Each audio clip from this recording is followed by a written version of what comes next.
Kestrel Voss woke up in a pool of sweat, feeling like he'd just run a marathon through a swamp filled with angry space alligators. His heart pounded like a faulty hyperdrive, and for a moment he wondered if this was the big one. His quarters were dim, the kind of dim that screamed broke spaceship rather than mood lighting. "Well, ain't that just a slice of fried gold?" Kestrel muttered, wiping his face with the back of his hand. The dreams had been getting worse, more vivid, and lately they included a guest appearance by the galaxy's oldest AI, Ophelia, who seemed hell-bent on showing him the universe's worst PowerPoint presentation of doom. He swung his legs off the side of the bunk, trying to shake off the dream's residue like a bad hangover. The ship, affectionately named Rust Bucket, groaned around him, as if even it was tired of his nonsense. Kestrel grabbed a half-empty bottle of something that pretended to be whiskey and took a swig. It burned like a cheap fuel mix going down. "Morning, sunshine," said a voice from the doorway. It was Malix, his navigator and part-time therapist, who leaned against the frame with that smug grin he reserved exclusively for moments of Kestrel's embarrassment. "Dreamt of the end of the universe again. Just the usual," Kestrel replied, waving the bottle like a scepter of stupidity. "Ophelia's back with her apocalypse slideshow." "Oh joy," Malix said, stepping into the room. "Nothing like a genocidal armada to get your blood pumping in the morning," Kestrel sighed, setting the bottle down.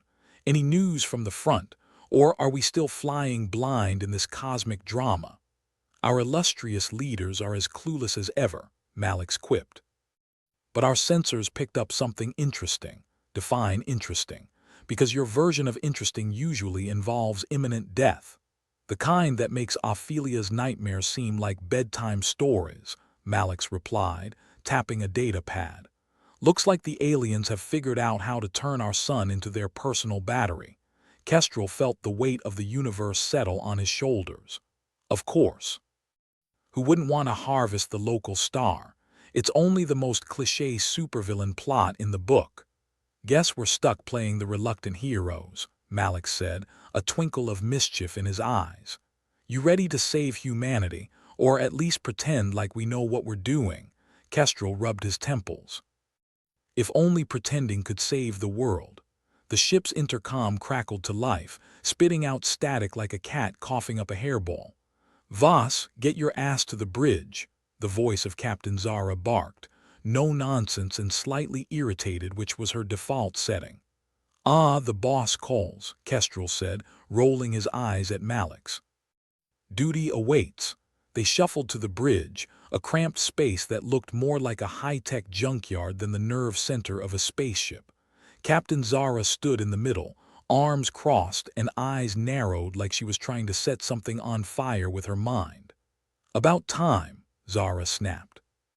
"We've got a situation."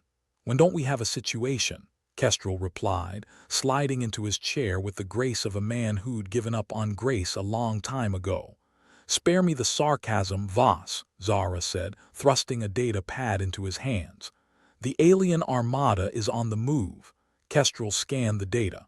"This reads like bad science fiction." "They're really going to siphon off our sun." "Looks like it," Zara said, her tone as dry as a Martian desert. "And we're the lucky bastards who get to stop them." "Why do I feel like we're the punchline of a universal joke?" Malix remarked, plopping down at his station. "Because we are," Zara said, not missing a beat. "But we don't have the luxury of laughing it off. We need a plan, and we need it now." Kestrel leaned back, letting his mind wander back to Ophelia's ominous dreams. He needed answers, something that would point them in the right direction before they all became cosmic dust. "Ophelia might have more than just visions," he said, finally breaking the silence. "If she connected with me, there's got to be a reason." "So, what?" "You're going to have a heart-to-heart with an AI?" Malix asked, cocking an eyebrow. "Wouldn't be the strangest thing I've done," Kestrel replied. "Besides, it's better than waiting around for the sun to go dark." Zara nodded, her expression softening just a fraction. "Do what you need to, Voss, but make it quick.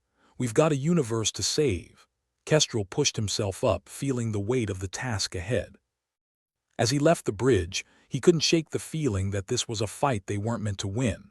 But then again, when had that ever stopped him? The room housing Ophelia's core was as nondescript as a forgotten storage closet. A tangled mess of wires and screens, like someone had tried to build a computer and a sculpture simultaneously. "Ophelia," Kestrel said, stepping inside. "You rang." The screens flickered to life and a synthetic voice filled the room, calm and clear. "Ah, Kestrel Voss. I was wondering when our paths would cross again. You've been sending me some interesting dreams," he replied, trying to sound casual. "Care to explain what the hell is going on?" "The universe is in danger," Ophelia said, as if discussing the weather. "And you, Kestrel, are the unfortunate soul I've chosen to help avert disaster." "Lucky me," he muttered. "So what's the plan, or are we winging it as usual?" "There is a way to disrupt the Armada's plans," Ophelia said, her voice as steady as a metronome. "But it's risky and there's a high chance of failure." "Of course there is," Kestrel replied, running a hand through his hair. "But when's that ever stopped anyone?" "You'll need to access the central hub of their mothership," Ophelia continued. "Once there, you can initiate a feedback loop that will render their technology useless." "Because sneaking onto an alien mothership sounds like a walk in the park," Kestrel quipped. "Anything else? Should I bring a picnic while I'm at it?" "Sarcasm noted," Ophelia said, unfazed. "But you're our best chance." Kestrel sighed, feeling the weight of the universe's sarcastic choice. "All right, Ophelia, let's save the world." He left the room, the AI words echoing in his mind. The path ahead was dangerous, almost certainly suicidal, but what else was new? He headed back to the bridge, where Malix was lounging with all the relaxed confidence of a man who hadn't just been handed a death sentence. "So what's the verdict?" Malix asked, looking up from his console. "We crashed their party," Kestrel replied, a wry smile pulling at his lips, "and huff and puff until their tech blows down." "Sounds like a plan," Malix said, grinning back. "A terrible, half-baked plan, but a plan nonetheless." Zara joined them, her expression as hard as ever. "We don't have much time. If we're going to pull this off, we need to move fast." "Then let's get this show on the road," Kestrel said, feeling a strange sense of calm settle over him. "Because the universe isn't going to save itself." As they prepared for the mission, the hum of the ship's engines filled the air, a comforting reminder that even in the face of cosmic stupidity, the rust bucket would keep chugging along. And as Kestrel stood there, surrounded by his ragtag crew of misfits, he couldn't help but think that maybe, just maybe, they had a shot. Or, at the very least, they'd go down swinging. And really, what more could a guy ask for? Kestrel Voss had decided he needed a team, preferably one with more brains than bravado, though a little bravado never hurt anyone, except maybe the person with the bravado.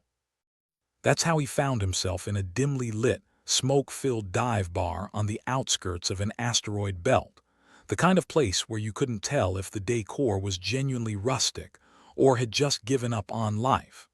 Kestrel leaned over to Malix, who was nursing something that looked more like engine oil than a drink. "So, where's this genius you've been yammering about?" He had long since given up on finding a quality human resource in a place where the only thing growing was suspicion. "Patience, dear Kestrel," Malix replied, eyeing the door like a hawk who'd misplaced its prey. "Brilliance doesn't adhere to a schedule. Neither do explosions," Kestrel muttered, scanning the room. His attention was drawn to a figure weaving through the crowd, moving like a whisper among shouts. The man approached, cloaked in shadows and the kind of mystery you could only achieve by being deliberately vague. This was Zylara, the enigmatic strategist Malix had mentioned, a man of few words and even fewer smiles. "So you're the one with the sunshiny death wish," Zylara said, sliding into the booth without waiting for an invitation. "That would be me," Kestrel said. "You're the brainiac supposed to steer this sinking ship." "Depends," Zylara replied, his voice as smooth as a glitch-free transmission. "You paying in credits or promises?" "Neither," Kestrel said. "Only got hope and desperation on me." Zylara snorted. "Hope's worthless, but desperation, now that's a currency I can work with." Before Kestrel could respond with some witty retort that would probably fall flat, Malix's data pad buzzed. "Heads up, we've got company." Kestrel glanced up to see a buttoned-up individual with the air of someone who'd rather be anywhere else than here, but had lost the address. Tenvar, the resourceful mechanic Malix had vouched for, approached with a practiced reluctance. "If y'all are planning a suicide mission, count me in," Tenvar said, their voice a blend of skepticism and reluctant curiosity. "Perfect, just the kind of enthusiasm we're looking for," Kestrel replied, grinning like a man who'd sold his last bridge. Xylara leaned back, looking them over with a critical eye. "All right then, we've got a dysfunctional strategist, a mechanic allergic to optimism, and a captain who's basically a walking midlife crisis. What next?" "Now we explore," Kestrel said, pulling out a battered map of the divided planet. "Rumor has it there's some forgotten tech down on this rock that might be our ticket out of solar extinction." Tenvar squinted at the map like it was a particularly unpleasant piece of modern art. "That's a lot of ground to cover." "Yeah, but on the bright side," Kestrel said, "we'll probably die before we get bored." Malix chuckled, leaning in. "Let's not keep destiny waiting." The shuttle ride down was like being inside a can of beans during an intergalactic food fight. The Rustbucket's auxiliary craft protested every maneuver, creaking and wheezing like an old man rising from a comfortable chair. "Any chance we actually land this thing?" Tenvar asked, hands gripping the armrests in a white-knuckled death grip. "If we don't, at least we won't have to worry about the Armada," Kestrel quipped, his gaze fixed on the planet's rapidly approaching surface. As they broke through the atmosphere, the landscape unfolded beneath them like a quilt someone couldn't quite finish. Ruins of ancient cities dotted the horizon, their remains reaching skyward as if waving for help. "Welcome to paradise," Xylara said dryly, securing his gear. "Population, us and about 1,000,000 mysteries." As they touched down with a jolt that knocked loose a few teeth and possibly a vertebra or two, Kestrel surveyed the surroundings. The planet was a wasteland, littered with the remnants of whatever civilization had once thrived here. "Well," Kestrel said, stepping out onto the cracked soil, "let's hope these ghosts have left us something useful." They moved through the ruins like explorers in some cosmic tomb, the air thick with history and the faint scent of doom. Kestrel could almost feel the whispers of a past long dead, and for a moment he wondered if Ophelia's visions had shown him this place for a reason. Tenvar was busy poking around the debris, eyes alight with a fervor usually reserved for treasure hunters and people who'd just found a 10-credit note in their pocket. "This tech is old, but it looks like it was something serious back in its day." "Serious enough to stop an alien armada?" Malix asked, doubt coding each word. "Serious enough to get us halfway to not dying," Tenvar replied, tinkering with a device that looked like it might explode if you looked at it wrong. Xylara was mapping out their path through the ruins, his focus sharp and unyielding. "We need to find the central hub. If there's any chance of reactivating this defense system, that's where it'll be." "And if it's not?" Kestrel asked, already knowing the answer but needing to hear it anyway. "Then we improvise like always," Xylara said, shrugging with a nonchalance that seemed almost practiced. As they ventured deeper into the ruins, the air grew colder, the shadows thicker.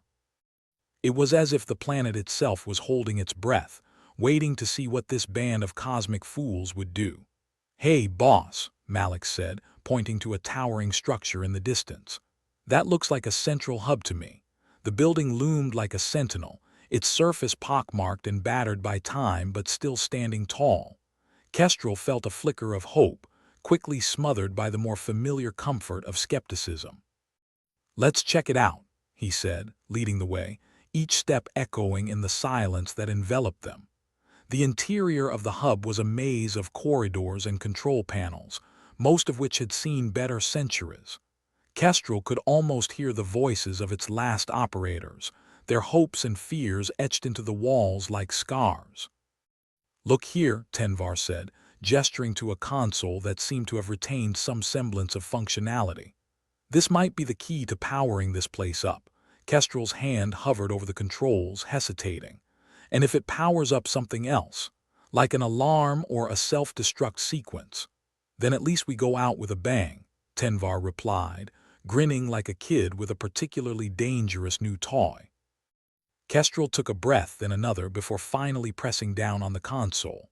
The effect was immediate. Lights flickered to life, illuminating the room in a harsh glow, while machinery groaned and sputtered, shaking off centuries of dust. "Well, ain't that a sight?" Malix murmured, looking around as the hub slowly awakened. Zylara was already scanning the displays, his mind a whirlwind of possibilities. "Looks like we've got access to some systems, but it'll take time to decipher." "Time we've got," Kestrel said, though they all knew it was a lie. The Armada would be moving, and with every second they lingered, the noose tightened. "Hey, Kestrel," Tenvar called, drawing his attention to another screen. "You might want to see this." Kestrel moved over, peering at the display. It showed a schematic of the planet, highlighting a network of devices buried deep within the crust. "What the hell are those?" "Best guess. Some kind of planetary defense grid," Tenvar said, eyes gleaming with a mix of excitement and mischief. Kestrel couldn't help but grin. Now that's more like it. But as they continued to work, a shadow of doubt crept into Kestrel's mind. Even with this newfound hope, the odds were stacked against them. He glanced at his team, each of them lost in their tasks but united by a shared resolve. Zylara caught his eye, offering a rare smile. "We're in this together, Kestrel, and if we fail, at least we won't have to live with the regret." "Comforting," Kestrel replied, feeling a warmth that had nothing to do with the machinery whirring around them. The realization hit him with the subtlety of a meteor impact. They had a chance, a slim one, but a chance nonetheless. And as they worked, the weight of the universe seemed a little less crushing. Because in the end, it wasn't just about saving the galaxy. It was about proving that even in the darkest corners of space, hope could still spark like a faulty hyperdrive. Maybe they'd fail, but they'd do it together, and sometimes that was enough. "All right, folks," Kestrel said, drawing strength from the faces around him. "Let's make the universe regret ever doubting us." And with that, they plunged back into the fray, the countdown ticking, the stakes higher than ever, but with a fire in their hearts that could light up the darkest of nights. Kestrel glanced at the flickering display in front of him, the holographic interface stuttering like it had just woke up from a millennia-long nap. It was the kind of technology that made you wonder why ancient civilizations didn't invest more in user-friendly updates. "Think you can get this thing to tell us how not to die?" he asked Tenvar, who was eyeballing the console with the intensity of someone trying to decide if they could trust a suspiciously affordable used starship. "Give me a minute," Tenvar muttered, fingers flying over the controls. "Or 10. These old systems are like trying to negotiate with a rusty droid, temperamental and prone to self-destructing." "Great," Malix said, lounging against a wall as though he hadn't a care in the universe, which was a lie so big it might as well have been its own solar system. "Just let me know when you need me to panic." Kestrel chuckled, though the sound lacked any real amusement. The weight of Ophelia's apocalyptic visions hung over him like a particularly clingy ex. It was hard to shake, even in the midst of this new insanity. As if on cue, Zylara's voice cut through the air like a knife made of silk. "We've got movement. Sensors are picking up something. If I had to guess, dream entities." "Could you be a little more vague?" Kestrel shot back, though he knew Zylara was right. The Dreamscape was an unpredictable beast, full of secrets, twists, and defenses that didn't take kindly to visitors. "Dream entities," Zylara repeated, unbothered. "Guardians of the past or some other cosmic nonsense. Either way, they don't look friendly." "Well, that's just perfect," Kestrel said, as the air around them started to shimmer and twist, reality bending like it was trying out a new yoga pose.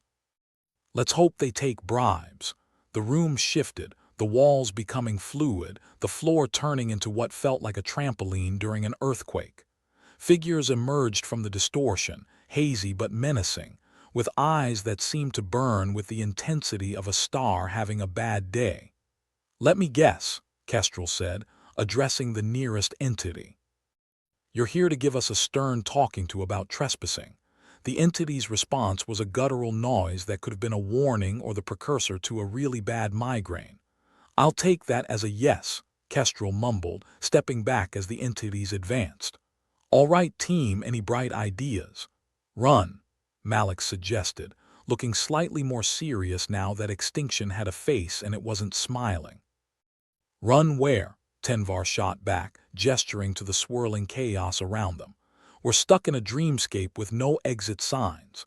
Zylara gave a half-shrug, the kind that suggested he was already calculating the best way to turn this disaster into a minor inconvenience. "We could try reasoning with them." "Reasoning with dream entities," Kestrel repeated, deadpan. "Sounds like a great plan.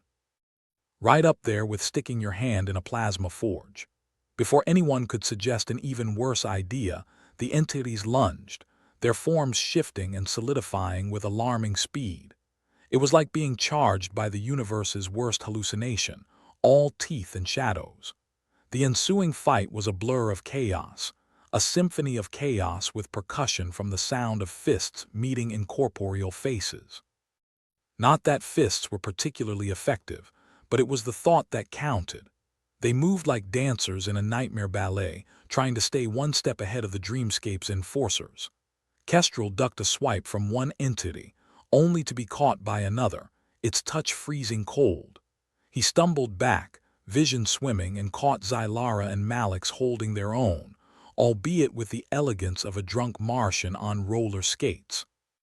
"Think we're making progress," Kestrel wheezed, trying to catch his breath as he sidestepped another attack. "If by progress you mean not being dead yet," Malix replied, grimacing as he delivered a particularly satisfying uppercut, "then yes." Zylara remained silent, focused, using every ounce of his strategic mind to turn their increasingly dire situation into something resembling a win. It was Tenvar who finally broke through the madness, his voice rising above the din. "Got it. I think I found a way to disrupt them." "Think or no," Kestrel called back, dodging another swing. "Does it matter?" Tenvar replied, flipping a series of switches with the enthusiasm of someone who thought consequences were a myth. The console responded with a series of beeps and whirs, the room trembling as the ancient systems accepted new commands. The effect was immediate. The entities hesitated, their forms wavering like bad reception on an antiquated broadcast. It was as if the dreamscape itself was reconsidering this whole hostile welcome approach. "Now would be a great time to leave," Zylara said, his voice calm but urgent. "Agreed," Kestrel said, rallying his team. "Move." They raced through the distorted corridors, the entities still in pursuit but growing fainter, their forms dissolving into the air like fog in the sunlight. The dreamscape twisted around them, every step a gamble, every turn another opportunity for catastrophe. Kestrel's mind raced alongside his feet. They'd survived, barely, and while the immediate threat had been neutralized, the underlying problem remained. The Armada was still out there, and Ophelia's visions loomed ever larger in his mind, a reminder that their mission was far from over. As they burst into the open, breathless and alive, the room shifted back to normal, or as normal as a dreamscape could be. The entities were gone, the air eerily still, as if holding its breath, waiting for the next act. "Good work, Tenvar," Kestrel said, clapping the mechanic on the back with genuine appreciation. "Don't thank me yet," Tenvar replied, his expression a mixture of satisfaction and lingering doubt. "We could have just pissed them off." "Great," Malix muttered, glancing around as though expecting the walls to sprout arms and start clapping. "Because what we need right now are more cosmic grumps with vendettas."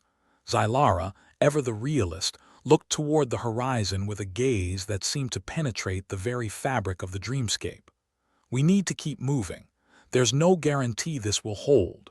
"Right," Kestrel agreed, feeling the weight of their situation settle back on his shoulders.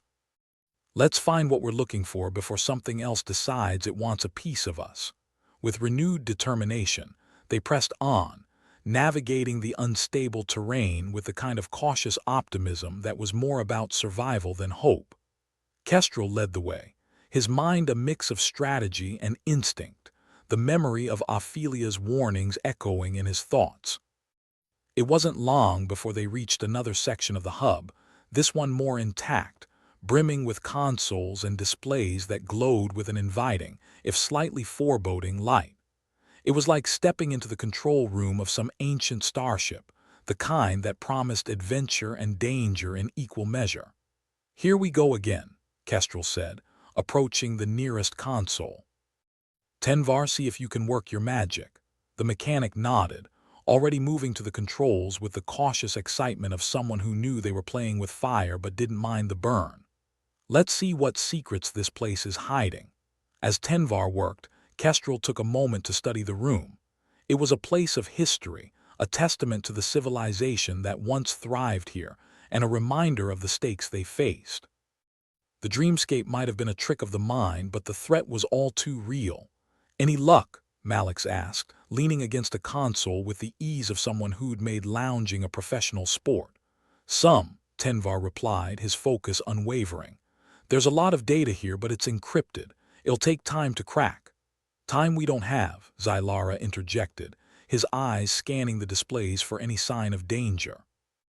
"Just do your best," Kestrel said, trusting in Tenvar's skills and the universe's occasional sense of humor. As Tenvar continued to work, Kestrel's thoughts drifted back to Ophelia and the visions she'd shown him. The apocalyptic imagery, the sense of impending doom, it was all too vivid, too real to ignore. They were running out of time, and every moment spent in this dreamscape was one less moment to prepare. "Got something," Tenvar announced, breaking through Kestrel's reverie. "Looks like a map of the planetary defense grid. If we can activate it, we'll have a shot at holding off the Armada." "That's the best news I've heard all day," Kestrel said, feeling a flicker of hope ignite in his chest. "But there's a catch," Tenvar warned, his expression darkening. "The grid's controlled from a central command node and it's located in another dreamscape layer." "Of course it is," Malix said, rolling his eyes. "Because nothing's ever simple," Kestrel nodded, accepting the challenge. "It was just another obstacle, another test of their resolve. Then we'll go deeper, find that node, and activate the grid. It's our only chance." "Agreed," Zylara said, his voice steady and composed. "But we need to be careful. The deeper we go, the more resistance we'll face." "Resistance we've already seen," Tenvar added, glancing around as if expecting the dreamscape to spring another surprise. Kestrel nodded, feeling the weight of their fate pressing down on him. It was a daunting task, but they were a team, united by purpose and necessity. They'd come this far, and they wouldn't back down now. "Let's do this," Kestrel said, leading the way as they prepared to descend further into the dreamscape, where secrets and dangers awaited. As they moved, the room seemed to shift around them, the dreamscape bending to their will or perhaps mocking their determination. It was a place of shadows and whispers, where the past lingered and the future threatened. But they pressed on, driven by a shared resolve, a stubbornness that refused to bow to fate. Together, they would face whatever lay ahead, defying the odds and challenging the universe itself. Because in the end, it wasn't just about survival. It was about proving that even in the darkest corners of space, even in the depths of a dreamscape, they could make a difference. They were more than just a band of cosmic misfits. They were a force to be reckoned with. And as they delved deeper into the unknown, the dreamscape shifted, the air heavy with anticipation, the promise of what lay ahead both daunting and exhilarating. But for Kestrel and his team, it was just another day in the life, another chance to defy the odds and make the universe sit up and take notice. And maybe, just maybe, they'd find a way to turn this madness into something resembling victory. Kestrel stood in the control room, his boots echoing against the metal floor, staring at the flickering map Tenvar had unearthed. It looked like a toddler's crayon scribble, lines crisscrossing and converging on what was presumably the central command node. The map was a perfect metaphor for their mission, confusing, dangerous, and with a high chance of catastrophic failure. "Well, if this isn't the universe's way of saying good luck, I don't know what is," Kestrel muttered, squinting at the archaic display like it owed him money. You're expecting luck, Malik said, raising an eyebrow as he leaned over Kestrel's shoulder. I think we left that at the last black hole. Keep the pessimism coming, Kestrel replied. It's the only thing keeping us grounded. Grounded, we're in a dreamscape. Ground's about as real as Tenvar's grasp on sanity. Hey, Tenvar protested, not looking up from his tinkering. Sanity's overrated. I prefer chaos. That's the spirit, Kestrel said, turning back to the map. Right, so we need to get to this node and activate the planetary defense grid. Or, as I like to call it, the plan least likely to get us all killed. Xylara, ever the stoic, studied the map with the intensity of someone used to dealing with cosmic lunacy on a daily basis. The node's in another layer. We'll need to find a breach point, a place where the dreamscape is weak, like a loose thread in a bad sweater, Malix added, just waiting to unravel into a mess. Exactly, Xylara said, unflinching. Except this mess could get us vaporized if we're not careful. No pressure then, Kestrel sighed. All right, team. Let's find this breach point and get this over with before the universe decides it's time for another existential crisis. The walk through the dreamscape was a surreal blend of the bizarre and the terrifying. The corridors twisted and turned, colors shifting and blending like a drunk's attempt at painting. It was like a carnival funhouse designed by someone who'd overdosed on cosmic horror and bad decisions. I never thought I'd miss the rust bucket's leaky hull, Malix quipped, sidestepping a particularly aggressive swirl of purple mist. At least with the rust bucket, you know where you stand, Kestrel replied, usually knee-deep in mechanical failure. Speaking of which, I should probably check on the hyperdrive when we get back. It's been sounding like an asthmatic droid. As long as it doesn't decide to self-destruct, we'll be fine. Famous last words, Malix muttered. They descended deeper into the dreamscape, the air growing thicker with every step, as if the place resented their presence. Shadows flitted in the corners of their vision, teasing them with half-formed shapes and whispered threats. It was Tenvar who found the breach point, a jagged tear in the dreamscape's fabric that pulsed with an eerie glow. It looked like someone had taken a cosmic chainsaw to the fabric of reality and decided symmetry was for amateurs. Found our way in, Tenvar announced, gesturing to the tear like a magician revealing his latest trick. All aboard for the next layer of insanity. Just when I thought things couldn't get more surreal, Malix murmured, eyeing the tear with suspicion. It's like someone ripped open the universe's spleen. Let's hope it doesn't spill its guts, Kestrel said. All right, people, let's move. Crossing into the next layer was like stepping through a waterfall of static, the world dissolving into a blur before reforming around them. The new layer was even more chaotic, a contradictory landscape of floating rocks and shimmering, shifting light. Oh good, Xylara said dryly. We're in an interstellar fever dream. I always wanted to take a vacation somewhere exotic, Malix added. Preferably not here. Focus, Kestrel said, though he shared their unease. The map had indicated the node was nearby, but the dreamscape was anything but predictable. Tenvar, any idea where we need to go? Well, Tenvar began, consulting his data pad. If we follow the pulsating glow of impending doom, we should be on the right track. Sounds like a terrible guidebook, Malix remarked. Yeah, but it's the only one we've got, Kestrel said, leading the way with a confidence he didn't feel. The dreamscape was alive with danger, each wrong step potentially their last. As they moved, Kestrel couldn't shake the feeling they were being watched. The shadows were thicker here, clinging to their path like something with a personal grudge. He kept his eyes forward, refusing to let paranoia get the better of him. You see that? Xylara asked, nodding towards a distant shape, a monolithic structure that loomed like some forgotten relic of an ancient civilization. There it is, Tenvar confirmed. That's the node. Finally, some good news, Malix said. Now let's see how this turns into a complete disaster. They approached the monolith, a colossal construct of metal and stone that seemed to hum with its own malevolent energy. It was their only hope, and possibly their undoing. Tenvar, do your thing, Kestrel instructed, gesturing to the control panel embedded in the structure. "Right," Tenvar said, cracking his knuckles. "Let's see what secrets this baby holds."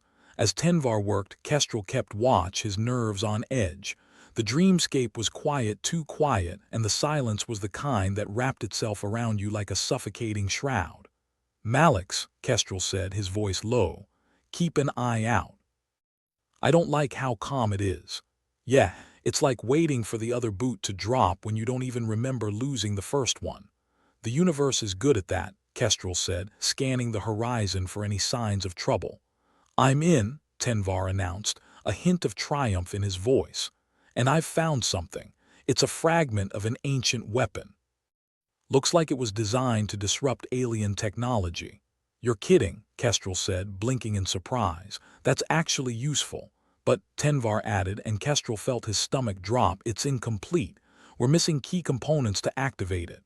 "Because of course we are," Malix said, kicking a stray rock in frustration. "Nothing can just work." "Can we fix it?" Zylara asked, ever the pragmatist. "Not without the missing parts," Tenvar replied, shaking his head. "And time's not on our side." Kestrel felt the weight of reality press down on him. They were so close to a solution, yet as far as ever. The alien fleet would be upon them soon, and they were no better prepared than before. "There's gotta be something we can do," Kestrel said, desperation creeping into his voice. "We didn't come this far to fail now." Tenvar studied the controls, his mind a whirl of possibilities. "There might be a temporary patch, a way to boost the fragment's output, but it would be risky." "Define risky," Malix said. "On a scale of hangover to full-blown apocalypse." "Somewhere between explosive and catastrophic," Tenvar replied. "Sounds like a regular Tuesday," Kestrel said, feeling a grim resolve settle over him. "All right, let's do it. We've got nothing to lose." "Except our lives," Malix pointed out.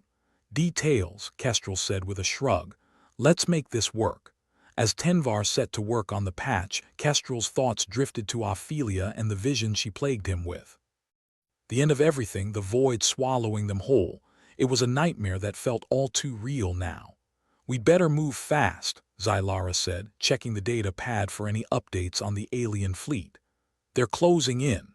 "Then let's give them something to think about," Kestrel said, feeling a surge of defiance. They might be outnumbered, outgunned, and possibly out of their minds, but they weren't out of options. Tenvar's hands flew over the controls with the precision of someone used to defying reality, and the monolith responded with a low rumble, lights flaring to life in a dazzling display.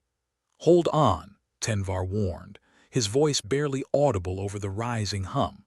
"This could get bumpy." "Bumpy's our middle name," Kestrel said, bracing himself for whatever came next.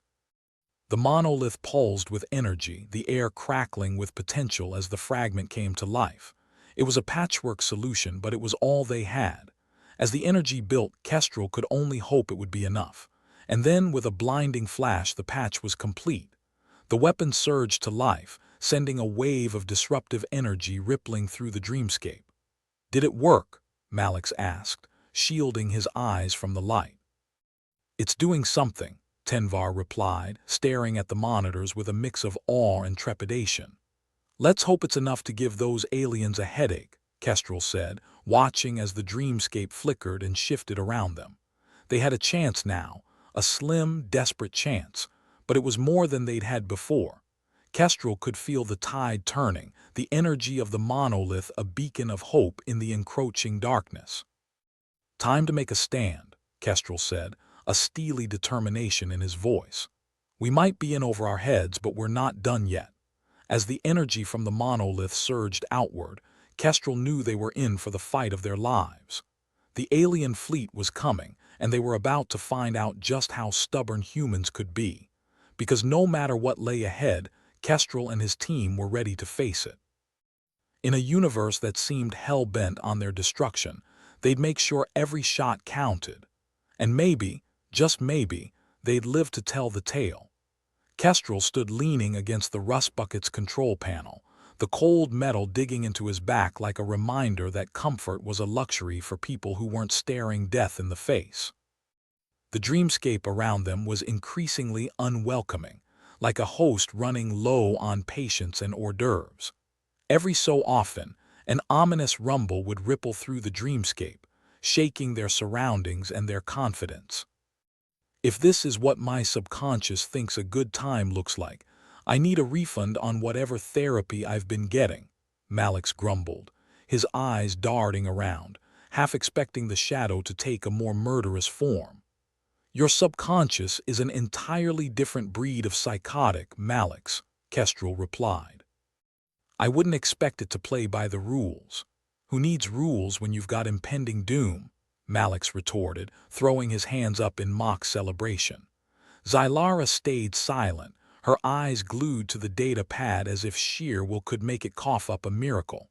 Her stoicism was enviable, if not a little unsettling. She was the type who'd read the manual for disarming a bomb while it ticked down to 0 and still complain about split infinitives. All right, team, Kestrel finally said, trying to sound like a leader who had more than a vague idea of what he was doing. We need to hold it together. We're not done yet.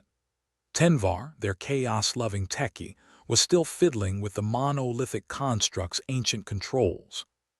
He had the look of someone who'd just been told they could either attempt defusing a bomb or made to listen to Malix's stand-up routine on loop.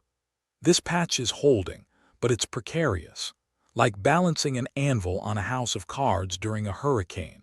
The ground beneath them shifted, sending a ripple through the landscape that was more unsettling than a politician's smile.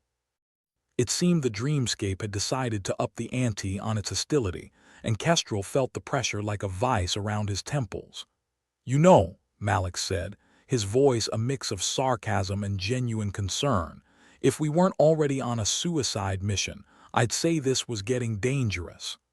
Thanks for the vote of confidence, Kestrel replied. I'll make sure to let the enemy know we're scared shitless. Xylara finally looked up from her data pad. We need to keep moving. Staying here is asking for trouble. Trouble's already RSVP'd, Kestrel said. But you're right. We need to find those missing components or we're toast. Oh, toast. Now I'm hungry, Malix quipped, earning a glare from Xylara that could melt titanium. The dreamscape twisted with each step they took, as if trying to confuse them into getting lost. Their path was a kaleidoscope of unstable colors and shapes, a fever dream with a grudge. Kestrel was starting to question his own sanity for dragging them into this mess.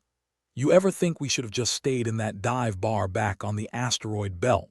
Malix asked, sidestepping what looked suspiciously like a pit of despair. Yeah, fond memories of bad drinks and worse company, Kestrel replied.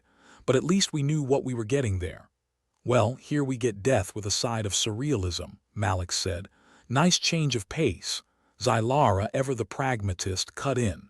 Focus. We need those components if we're going to stand any chance against that alien fleet.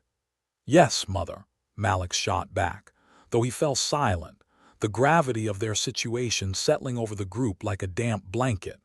The oppressive vibe of the dreamscape seemed to be in tune with their internal tensions, each growing in intensity. Kestrel, trying to keep them from fracturing, felt his confidence trickling away like sand through an hourglass with a crack. Okay, team, Kestrel began, trying to inject some authority into his voice. We need to split up and find those components.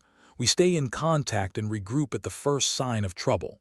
Tenvar, finally stepping back from the monolith, nodded. I'll head east. There's a weak signal I might be able to trace. Great, Kestrel said, trying to sound encouraging. Malix, you're with me. Xylara, cover the north. Xylara merely nodded, her focus already shifting to her new task. Kestrel watched as the team dispersed into the shifting madness. The pit in his stomach deepened, gnawed at by the certainty that leadership was not purely about decision-making, but also about watching others risk their lives based on those decisions. As he and Malix picked their way through the erratic landscape, Kestrel's mind drifted to Ophelia's visions. Her apocalyptic warnings were getting harder to dismiss, and he couldn't shake the feeling that this mission was all part of some foreordained chain of catastrophic events. You seem lost in thought, Malix said, snapping Kestrel back to the present. Thinking about our impending doom. Just wondering if I should have gone with the Explorer package on my insurance, Kestrel replied, trying to mask his unease with humor. Well, I'm sure the insurance company would be thrilled to hear about this whole Dreamscape thing, Malik said. Premiums would skyrocket. A sudden shift in the Dreamscape had Malix and Kestrel diving for cover as a blinding flash lit up the sky. The ground quaked, the air thick with a peculiar electric charge. Kestrel's heart raced with the knowledge that they weren't just fighting a surreal landscape, but time itself. "Are we dead yet?" Malix asked from behind a jagged rock formation. "Not yet," Kestrel assured him. "Just another friendly reminder that we're not welcome here. This place has a funny way of saying get lost," Malix said, peeking out from behind the rock. "Like a bad host who keeps offering drinks just to get you drunk enough to leave." "We'll keep moving," Kestrel said, urging them onward. "We need to cover as much ground as possible." The two trudged through the ever-shifting terrain, Kestrel's mind a blur of plans, possibilities, and the ever-present whisper of dread. Malix kept up a steady stream of chatter, a mix of complaints and dark humor as they navigated the chaos. "So, boss," Malix said, "you got a plan for when we find these components? Or are we just winging it?" "Winging it," Kestrel replied, earning a chuckle from Malix. "Seems to be our style." A sudden burst of light cut across their path, and for a moment Kestrel thought they'd stumbled into some kind of celestial event. Instead, it was the unmistakable glow of an electrical discharge, the Dreamscape having decided to play with lightning. "Great," Malix said, his voice dripping with sarcasm. "Now it's a weather simulator too. Keep your head down," Kestrel advised, though the advice felt increasingly pointless. "We're close, I can feel it." The ground beneath their feet felt unstable, as if the Dreamscape were actively working to make every step a gamble. Kestrel wondered if it was more than just bad luck, if there was some malevolent force behind it all, toying with them like bored deities with a dim view of humanity. "Kestrel, you're starting to get that look," Malix said, eyeing him warily. "What look?" "The one where you start questioning everything and everyone, including yourself." Kestrel managed a thin smile. "Maybe I'm just trying to figure out if we're the good guys in this story." "Does it matter?" Malix asked. "Good, bad, we're just trying to survive." They continued forward, the Dreamscape morphing around them like a living thing. It wasn't long before they found themselves standing in front of what could only be described as a technological relic. The structure was massive, its surface a chaotic blend of wires and panels, as if someone had tried to build a monument to outdated engineering. "Well, this looks promising," Malix remarked, crossing his arms. "Definitely screams important component here." Kestrel approached the structure cautiously, feeling the weight of possibility. "Let's see if we can pry anything useful out of this heap." As they worked their way around the relic, Kestrel could feel the tension in the air tighten, the Dreamscape's hostility almost palpable. It was a race against time and sanity, and he wasn't sure which would give out first. "Hey, found something," Malix called, extracting a tangle of components from a rusted panel. "Think this is what we're after?" Kestrel examined the parts, his heart lifting slightly. "Yeah, looks like it. Let's get back to Tenvar and see if this is what we need." As they turned to leave, a low growl reverberated through the Dreamscape, like the warning of a beast ready to pounce. Kestrel felt his blood run cold, the shadows closing in around them as if the Dreamscape had finally decided to swallow them whole. "Time to move," Kestrel said, the urgency in his voice unmistakable. "We're not sticking around to find out what that is." The two of them sprinted back the way they'd come, the landscape shifting and writhing beneath their feet. Kestrel could feel the Dreamscape closing in, a predatory presence that was no longer content to merely watch. "Think we'll make it?" Malix shouted over the din, his voice barely audible above the chaos. "Depends on how fast you can run," Kestrel replied, though he wasn't sure if he was joking or not. As they reached the rendezvous point, Zylara was already there, her expression one of grim determination. Tenvar was busy at his controls, the monolith glowing with a faint, ominous light. "Found what we're looking for," Zylara asked, her gaze shifting to the components in Kestrel's hands. Yeah, Kestrel said, breathless but hopeful. Let's hope it's enough. Tenvar took the components, his focus absolute as he worked to integrate them into the monolith's archaic systems. The Dreamscape's growl had followed them back, a reminder that time was not on their side. How's it looking, Tenvar? Kestrel asked, the weight of their situation pressing down on him. It'll take some doing, Tenvar replied, not looking up from his work. But I think we can make it work. No pressure, Malik said, his voice light despite the dread in his eyes. Just the fate of our miserable lives hanging in the balance. As Tenvar toiled, Kestrel took a moment to glance around at his team, each one of them battle-worn but unwilling to give up. It was a hell of a situation, and Kestrel couldn't help but feel responsible for dragging them into it. Leadership, he realized, was a heavier burden than he'd ever anticipated. I know things look bleak, Kestrel said, addressing his team, but we've made it this far, we can see this through. Zylara nodded, a rare flicker of respect in her eyes. We're with you, Kestrel, Malik sighed, shaking his head with a wry smile. Yeah, boss, wouldn't miss the chance to be a hero for once. As Tenvar finished his work, the monolith pulsed with renewed energy, casting an eerie glow over the dreamscape. It was a small victory, a fragile hope that they could still turn the tide. Time to see if we can cheat death one more time, Kestrel said, steeling himself for what lay ahead. The dreamscape roared, and Kestrel knew their darkest hour was far from over. But with his team by his side, he was ready to face whatever came next. Because in the end, it wasn't just about surviving. It was about proving that even in a universe hell-bent on destruction, they could still choose to fight. The rust bucket creaked ominously as if it had heard the latest forecast and decided to grumble about its arthritis. Kestrel leaned heavily on the control panel, giving it a reassuring pat. Don't worry, old girl. We'll get through this or die trying. Probably the latter. Tenvar was elbow-deep in the monolith's guts, looking like a kid who's just discovered a candy store with no supervision. Wires sparked in protest as he fiddled with them. Almost there, folks. Just a few more tweaks and we'll have ourselves a weapon that might not blow us up. Comforting, Zylara commented, her eyes glued to her data pad as if she could will it to provide good news. Just once, I'd like to work with technology that's not older than my grandmother. Granny must be one hell of a relic then, Malix chimed in, leaning against a wall with the practiced ease of someone who'd mastered the art of looking busy while doing nothing. Kestrel watched them all, his mind a jumble of worry and determination.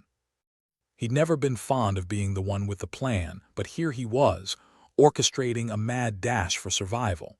He couldn't help but think of Ophelia's visions, the ones that whirled in his dreams like an apocalyptic carousel. Every night felt like a preview of the world's worst sequel. A sudden shift in the dreamscape snapped him back to reality. The air crackled with tension, like a poorly wired circuit on the verge of catching fire. A low rumble rolled through the ground, the dreamscape's way of saying hurry the hell up. All right, people, Kestrel said, clapping his hands together with more confidence than he felt. Time to make some magic happen. As if on cue, the monolith lit up, its ancient systems whirring to life with a cacophony of grinding gears and static. Tenvar looked up, a glint of triumph in his eyes. And they said resurrecting ancient weapons was impossible. Who said that? Malix asked. Everyone with a brain, Tenvar replied, grinning like a lunatic. Optimism never gets old, Zylara muttered, though a small smile tugged at her lips. Kestrel felt a strange surge of energy ripple through him, a connection to the dreamscape he hadn't realized was possible. It was as if a door had opened in his mind, flooding his senses with a clarity that was both terrifying and exhilarating. He staggered back, clutching his head as images flashed before his eyes. Patterns, possibilities, a roadmap through the chaos. Somehow, amidst the madness, he had found the breach point. It was a weak spot in the dreamscape's defenses, a place where they could strike and activate the planetary defense grid without being torn apart. Kestrel, Malix's voice cut through the haze, bringing him back to the present. I'm fine, Kestrel lied, shaking off the remnants of the vision. I know where we need to go. Care to share with the class, Professor? Tenvar asked, wiping his greasy hands on his pants. It's a long shot, but there's a breach point in the Dreamscape's defenses, Kestrel explained, trying to sound more confident than he felt. If we hit it right, we can activate the grid without triggering the usual apocalyptic backlash. Sounds like a suicide mission, Zylara observed, her tone neutral. Only if we fail, Kestrel replied, the corners of his mouth twitching upwards. But since when did we let a little thing like certain death stop us? Malik shrugged. There was that one time on Veridian Prime, but I think we were just tired. Well, this isn't Veridian Prime, Kestrel said. This is our chance to prove that we're not just a bunch of cosmic screw-ups. The team exchanged glances, a silent agreement passing between them. They were in this together for better or worse. All right, Kestrel said, taking a deep breath. Let's move out. Zylara, keep an eye on the data pad. Malix, try not to break anything. Tenvar, keep that monolith running.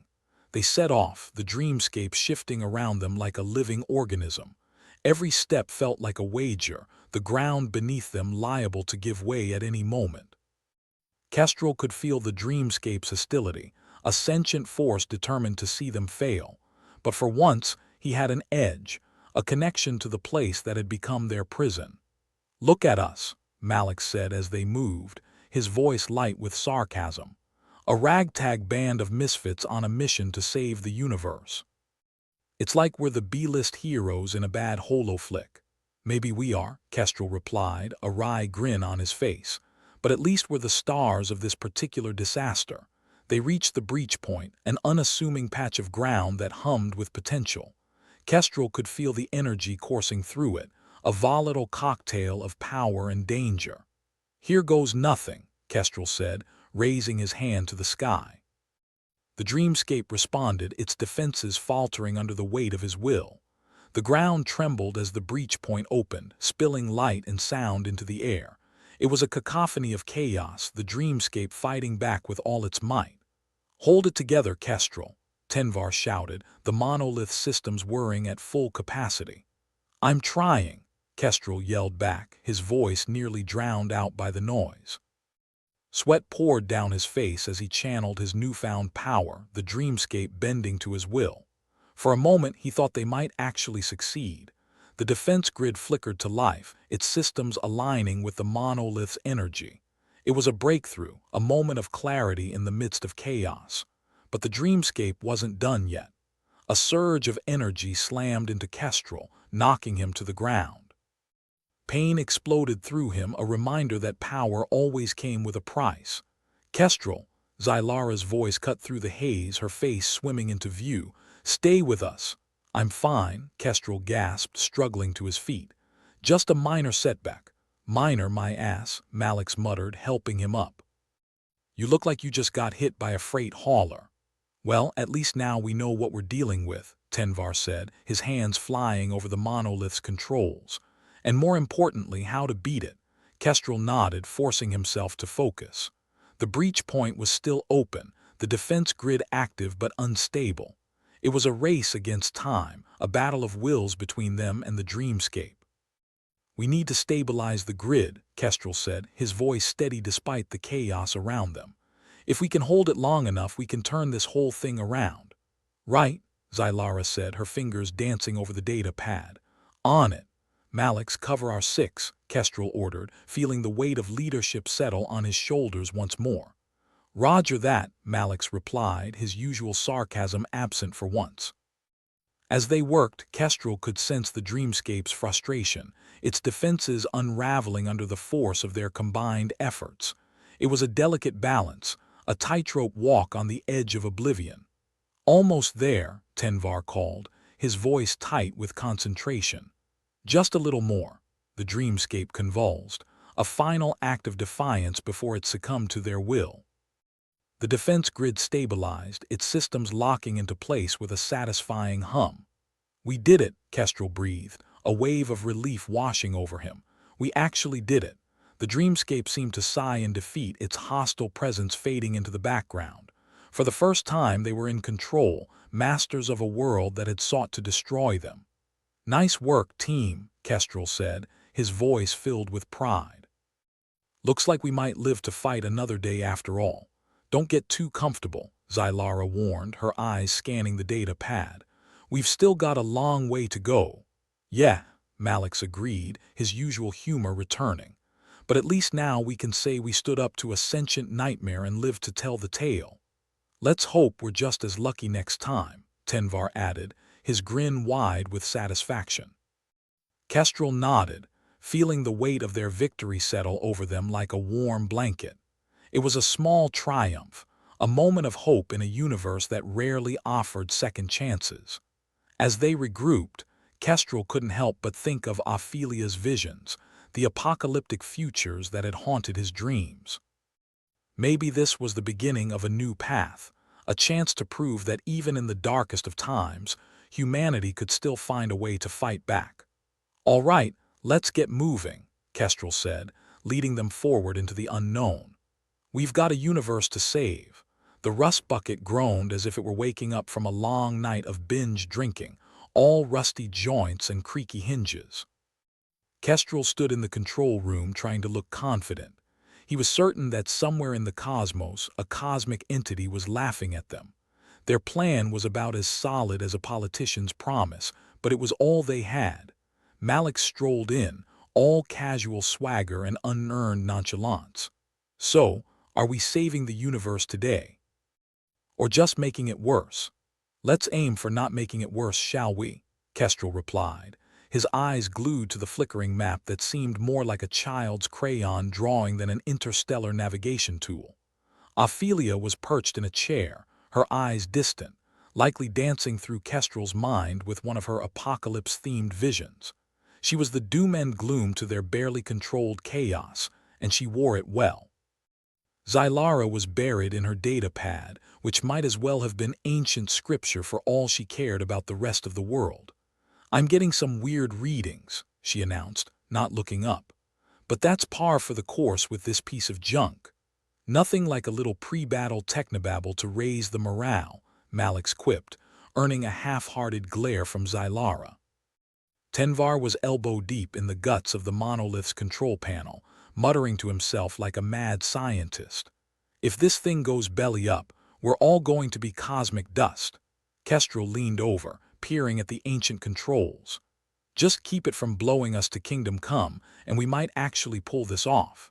The plan, for lack of a better word, was to use the monolith's ancient weaponry to disrupt the aliens' tech. The aliens, those sneaky bastards, were already lining up to take potshots at their sun.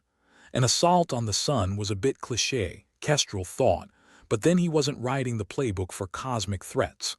The monolith started to hum, a sound that suggested power and impending doom in equal measure. "There we go," Tenvar said, grinning like a maniac. "She's purring like a homicidal kitten." Malik stretched and checked his weaponry. "Sure hope this thing doesn't decide to eat us instead." "Only if you keep talking," Kestrel replied, a ghost of a smile on his lips. Gathering their courage, and by courage Kestrel meant adrenaline and desperate hope, they moved into position. The alien armada was a chilling sight, a swarm of ships that made the rust bucket look like a quaint museum piece. They were all sleek lines and deadly intent, a real cosmic nightmare. "Looks like they're lining up for the main event," Malix observed, peering out a viewport. "Do they know it's rude to crash someone else's solar system without an invite?" "Let's hope they didn't bring housewarming gifts," Xylara added, tapping furiously on her pad. The monolith flared to life, its ancient systems thrumming with power that felt both alien and familiar. Kestrel could feel the connection to the dreamscape intensifying, the monolith acting as both anchor and amplifier. It was like trying to ride a cosmic storm, the edges of reality blurring as they danced on the precipice. "Ophelia," Kestrel called, sensing her presence in the back of his mind. Her voice was a whisper, a breeze in the chaos. "I see the paths, Kestrel, but the future's murky like looking through dirty glass." "Great," Malix muttered. "Our psychic is farsighted." Kestrel focused on the breach point, feeling its energy like a heartbeat under his skin. The alien ships were closer now, their weapons charging with ominous intent. The monolith's power surged, a cascade of light and sound that threatened to overwhelm them. "Time to see if this thing works," Tenvar said, fingers dancing over the controls with a mix of precision and madness. The monolith responded, a beam of energy lancing out, carving through the void with a ferocity that was both awe-inspiring and terrifying. It struck the lead alien ship, shattering its shields and sending it spiraling into the abyss, a dying ember in the vast darkness. "One down," Malik said, barely suppressing a cheer. "Only a few billion more to go." Kestrel tightened his grip on the control panel, feeling the strain of the connection. The dreamscape roared around him, a tempest of possibility and danger. He could sense the alien technology faltering, their sleek ships struggling against the disruptive energy. "Keep it up," Kestrel shouted, his voice raw with determination. "We've got a chance." Tenvar's hands were a blur, coaxing more power from the monolith, pushing its ancient systems to their limits. "She's holding, but not for long." Xylara's data pad beeped incessantly, warnings and alerts merging into a digital cacophony. "We're getting interference from the dreamscape," she warned. "It's reacting to the monolith." "Of course it is," Kestrel muttered. Why wouldn't it? The dreamscape was a fickle ally, its energies fluctuating wildly. It was like trying to control a storm with sheer willpower alone. Yet somehow they were making progress. The alien armada was wavering, their formation breaking apart under the onslaught. "Feels like we're winning," Malix noted, a rare hint of optimism in his voice. "Which means things are about to get a lot worse." Almost on cue, the dreamscape surged, a wave of energy crashing over them, shaking the rust bucket to its rusty core. Kestrel staggered, the connection flickering like a faulty bulb. "Hold it together," Tenvar yelled, his voice strained. "We can't lose control now." Kestrel gritted his teeth, forcing his mind to focus. The dreamscape resisted, a sentient force determined to break them. He could feel its anger, a primal fury that sought to consume them. "Ophelia," he called, reaching out for her in the tumult. "Help me stabilize this." Her presence was a lifeline, her calming influence a balm against the storm. "I'm with you, Kestrel." "We can do this." With a collective effort they steadied the connection, the monolith's power harmonizing with the dreamscape's volatile energies. The alien ships faltered, their systems unraveling under the assault. "Now or never," Kestrel shouted, directing the monolith's power with newfound precision. It was a risky gambit, a last-ditch effort to save the sun and themselves. The monolith unleashed its full fury, a torrent of energy that tore through the alien fleet, ripping ships apart with ruthless efficiency. The dreamscape responded in kind, a cacophony of light and sound that resonated through the void. For a moment, everything hung in balance. The alien armada wavered, its ships collapsing like a house of cards. The sun flared brightly, unscathed by the attempted assault. "We're doing it," Xylara exclaimed, disbelief warring with triumph. Kestrel felt the connection fray, the monolith's power waning as the dreamscape withdrew. They had won this round, but the cost was staggering. The rust bucket shuddered, its systems straining under the stress. "We need to shut it down," Tenvar warned, his expression grim. "Before it takes us with it." With a reluctant nod, Kestrel severed the connection, feeling the dreamscape slip away like a receding tide. The monolith's light dimmed, its energies spent, leaving them in the quiet aftermath of battle. "Well, that was a hell of a ride," Malik said, letting out a shaky breath. "I feel like we just survived a bar fight with the universe." "More like started one," Xylara corrected, her data pad finally quiet. "There are bound to be repercussions." Kestrel leaned against the control panel, exhaustion pulling at him. They had done the impossible, saved the sun and thwarted an alien threat, but at what cost? The future loomed ahead, uncertain and filled with new dangers. But for now they had won a victory, however small, a reminder that even the most ragtag crew could make a difference when it mattered. "Let's not get too comfortable," Kestrel said, the weight of leadership settling once more. "We've still got a long way to go." His team nodded, shared glances filled with the camaraderie born of shared struggle. They were a motley crew, flawed and irreverent, but they were survivors. They had faced the void and come out the other side, battered but unbroken. "Think we'll get a parade for this?" Malix asked, a wry grin on his face. "Not unless you're dreaming," Tenvar replied, packing away his tools. Kestrel chuckled despite himself. "Let's get to work. We've got a universe to save." As they turned to their tasks, Kestrel allowed himself a moment to ponder the future.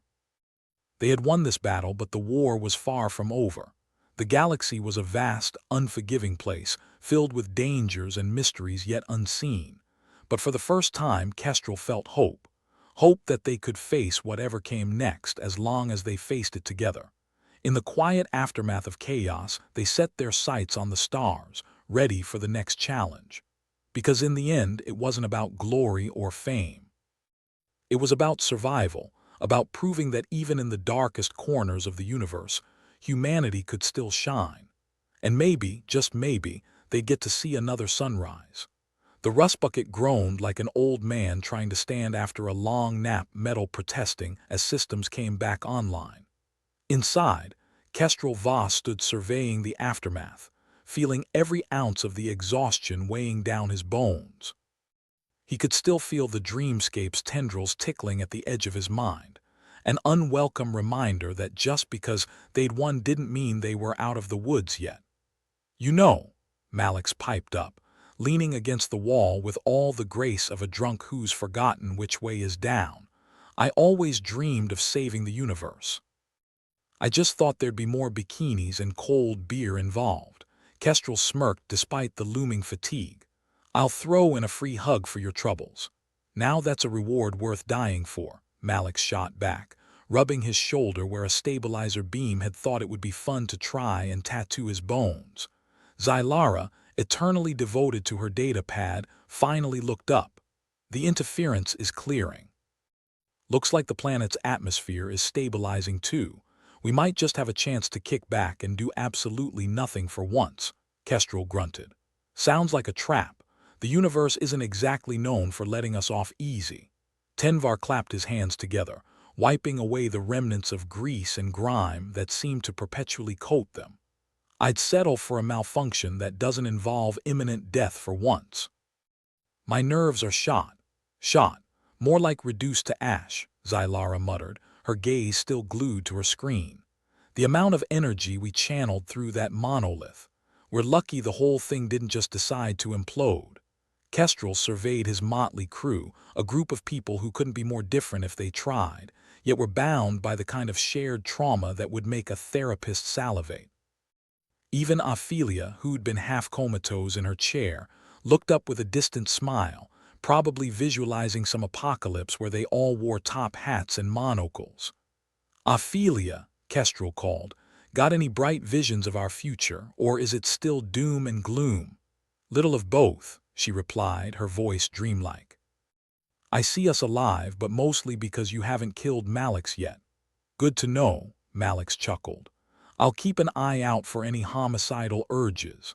They shared a laugh, albeit one tinged with the kind of hysteria that came from surviving by the skin of their teeth. The rust bucket's lights flickered, the ship's version of a nervous tick.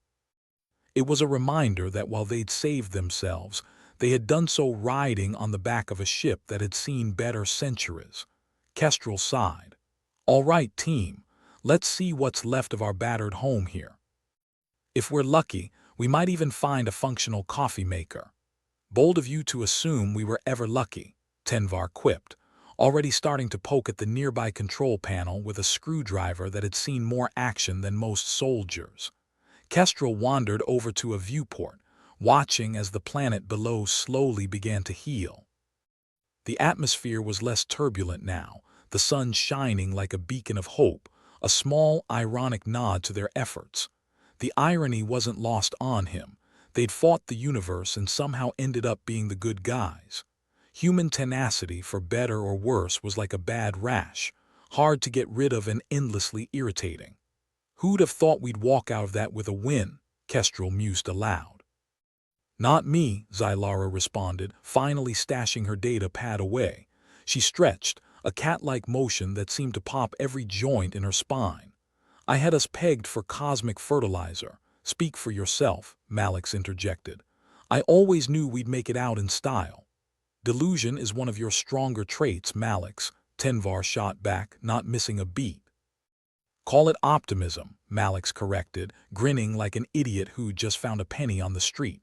Ophelia stood, moving with the grace of someone who'd just remembered how legs worked. There's still a lot to do, Kestrel. The monolith might have been a fluke, but it's bought us time. I can still feel the echoes of the dreamscape. Great, Kestrel said, rubbing his temples. More psychedelic nightmares incoming. Just what I need. Zylara leaned in, eyes serious for once. Whatever happens next, we need to stick together. The galaxy's not a kind place, and we've got more enemies than friends out there. Agreed, Kestrel nodded. We've danced with death, and now we're gonna waltz through the aftermath. The crew dispersed, each to their own tasks, a semblance of normalcy returning to the rust bucket. Kestrel stayed by the viewport, watching the planet below inch its way back to life. He felt a strange kinship with it, both of them battered and bruised, yet still standing. You think we'll ever catch a break? Malix asked, joining him with a fresh mug of something that might have been coffee if you were being generous. If by break you mean more chaos, Kestrel replied, taking the mug with a nod of thanks, then yeah, plenty coming our way. Typical, Malix said, sipping with a grimace. This tastes like engine grease. It is, Kestrel deadpanned, savoring the warmth more than the taste. A comfortable silence fell between them, the kind that only comes from knowing you've faced the worst and come out breathing. Finally, Kestrel spoke, voice soft enough that only Malix could hear. We did good, you know, for a bunch of misfits. Yeah, we did, Malix agreed, clapping him on the back. Misfits gotta stick together. It's the only way we know how. As the rust bucket floated through the void, Kestrel allowed himself a rare moment of peace. They'd survived, and for now, that was enough. The universe would always hold its fair share of nightmares, but they'd proven that they weren't afraid to face them head-on. And as the planet below continued its slow recovery, Kestrel knew they'd be ready for whatever came next. Because in the grand scheme of things, that was all anyone could really hope for. Here's to the next disaster, Malix toasted, raising his mug. Kestrel clinked his against it, a wry smile playing on his lips. May it be as entertaining as the last. In the quiet of space, where stars twinkled like distant promises, the rust bucket and its crew drifted onwards, ever determined, ever irreverent. There'd be challenges ahead, sure. But they'd face them together, with sarcasm sharp as a blade and humor dark as the void itself. Because in this grimdark corner of the galaxy, humanity still had fight left in it. And Kestrel Voss, leader of misfits, wouldn't have it any other way.